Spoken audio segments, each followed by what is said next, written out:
And now at 5:30, an eye-opening new report on trends involving the arrests of young people. Good evening, I'm Jim Barry. And I'm Lauren Pastrana in for Naja tonight. Only CBS News Miami is getting a look at that report tonight. It found while black youth represent 17% of the population, they accounted for 63% of arrests in 2022. A forum to discuss these findings is getting underway right now. CBS News Miami's Morgan Reiner has a closer look.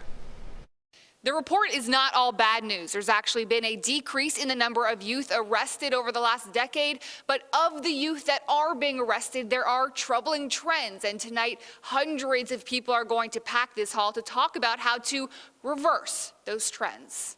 From 2010 to 2022, University of Miami researchers found that youth arrests decreased in Miami-Dade County by 76%. A lot of that can be attributed to diversion programs where first-time offenders show remorse, pick up some skills, learn their lessons, but not have that scarlet letter of a criminal conviction. Dr. Marcus Bright is the Youth Services Administrator for the Miami-Dade County Economic Advocacy Trust. Black boys made up 9% of the youth population and 52% of the arrests.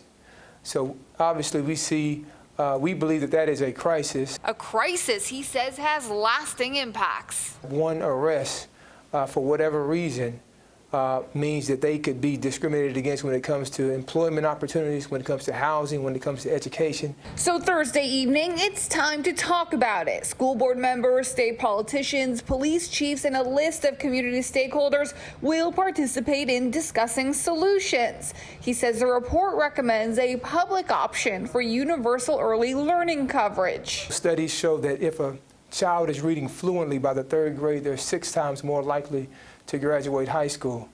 And so if we can deal with that problem upstream, then that will reduce the propensity for them to engage in activities that may lead to their incarceration. More mental health professionals believe that there should also be a mental health coordinator in every school, and there should be double, triple, quadruple the investment in mental health professionals so that young people can be equipped to deal with their emotions. And bringing more exposure of high-paying career paths into schools. How can you aspire to be an engineer if you've never seen one? And so we want to be intentional about providing exposure to new and these emerging career pathways, particularly in high-wage industries, as we know that Miami is the most unaffordable housing market in the country. Dr. Bright says this is not just a moment, but rather a movement, the first of many conversations to come.